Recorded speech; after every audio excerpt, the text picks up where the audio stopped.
Homemade मसालों से बना हुआ खाना इतना मज़ेदार और खुशबूदार होता है और जब सब खा के इसकी तारीफ़ करते हैं तो आपका दिल खुश हो जाता है।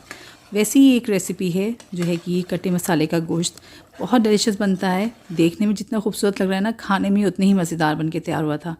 तो वीडियो को एंड तक देखिएगा और इसको ट्राई कीजिएगा। मुझे उम्मीद है आप लोग को बहुत पसंद आएगी रेसिपी। तो देखिए फ्रेंड्स, मैंने यहाँ पे आधा कप से थोड़ा कम तेल लिया है क्योंकि ये मैं बड़े के गोश्त में बना रही हूँ। थोड़ा चिकना गोश्त है ना, तो उससे भी जो है ना उसका फ़ैट रिलीज़ होता है। और जब तेल गर्म हो गया तो मैंने इसमें थोड़े से खुशबू के मसाले डाल दिए हैं। हरी इलायची, दालचीनी, तेज़पात, लौंग, काली मिर्च और काली इलायची। और डालेंगे हम थोड़ी सी सूखी लाल मिर्च। मिर्च जो है ना अपने टेस्ट के हिसाब से एडजस्ट कीजिएगा, जितना तीखा खाना पसंद करते हैं उस हिसाब से डालिएगा। और बस 30 to 40 सेकेंड्स के लिए मैंने ये खड़े मसाले फ्राई करें। फिर इसमें डाल दी हैं प्याज। दो मैंने बड़े साइज़ की प्याज ले ली थी। वज़न में आपको बताऊँ तकरीबन 350 ग्राम से करीब ये प्याज थी। और प्याज को जो है ना हम हल्का सा सॉफ्ट कर लेंगे, बहुत ज़्यादा हमने प्याज का कलर चेंज नहीं करना है। देखिए प्याज थोड़ी सी सॉफ्ट हो गई है, मुरझा सी गई है। अब इसके अंदर हम डाल देंगे गोश्त। कि मैंने 1 किलो बड़े का गोश्त लिया था, आप चाहें तो ये रेसिपी मटन में भी बना सकते हैं।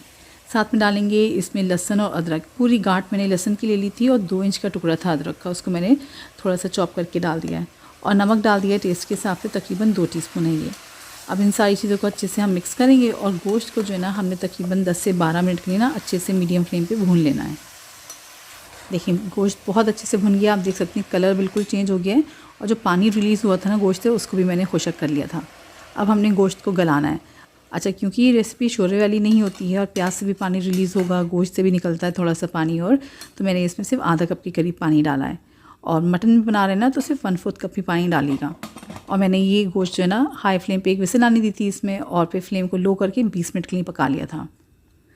तो जब तक गोश्त चल रहा है मैं आपको एक मसाला दिखाती हूँ जिसको आपने पीस लेना है। तो यहाँ पे देखिए मैंने ज़ीरा लिया है, हरी इलायची, काली इलायची ली है, इसका आपने छिलका उतार देना है। साबुत धनिया है, काली मिर्च, लौंग और जवित्री। ये खुशबू के लिए भी इस्तेमाल होगा और जो मसाला है ना उसको थिक करने के लिए भी इस्तेमाल होता है।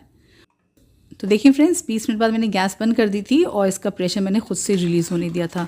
तो गोश्त मैंने चेक किया ना, इसमें हल्की सी कसर बाकी थी, जो कि अभी हम भुनाई करेंगे ना तो ये अच्छे से गल जाएगा। फ्लेम को मैंने दोबारा से ऑन कर लिया है और गोश्त को भूनना स्टार्ट कर दिया है। तो साथ ही साथ मैंने जो मसाला आपको दिखाया था ना वो भी मैंने इसमें पीस के डाल दिया है। और इसको जो है ना गोश्त के साथ भून लेंगे तो मसाले भी अच्छे से भुन जाएंगे, उसकी खुशबू बहुत अच्छे से निकलना शुरू हो जाएगी। तो फ्रेंड्स, ये सिंपल सी रेसिपी अगर आपको थोड़ी भी पसंद आ रही है ना तो प्लीज़ इसको लाइक, शेयर और चैनल को सब्सक्राइब ज़रूर कर दीजिएगा। और आप ये वीडियो किस शहर से, किस कंट्री से देख रहे हैं मुझे कमेंट सेक्शन में ज़रूर बताएं ताकि मैं आपका शुक्रिया कर सकूं। तो देखिए यहाँ पे ऑलमोस्ट 10 से 12 मिनट हो गए थे गोश्त को भूनते हुए। अब मैं इसमें डाल रही हूँ दही। दही डालने से पहले मैंने फ्लेम को लो कर दिया था और दही भी फ्रिज से बहुत देर पहले मैंने निकाल के रख दिया था, ये रूम टेम्परेचर पे।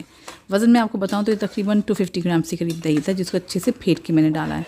और दही के साथ हम गोश्त को जो है ना अच्छे से और भूनेंगे, कम से कम 10 से 12 मिनट और लग जाएंगे इसको भूनने में।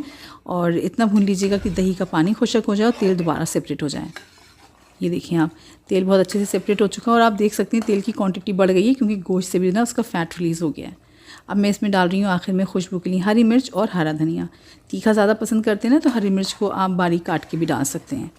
सारी चीज़ों को मिक्स करके इसको 2 से 3 मिनट मैंने और भुना है और उसके बाद इसकी लिड को ढक दिया था ताकि सारी खुशबुएं अच्छे से एब्जॉर्ब हो जाएं। और फिर इसको करेंगे डिश आउट। तो ये सिंपल सी गोश्त की रेसिपी तो है लेकिन खाने में बहुत ही मज़ेदार होती है क्योंकि फ्लेवर्स बहुत प्यारे हैं इसके। और इसको आप रोटी, पराठे या फिर वाइट राइस के साथ भी इंजॉय कर सकते हैं। तो ट्राई कीजिएगा ये रेसिपी, मुझे उम्मीद है बहुत पसंद आएगी आप लोगों को।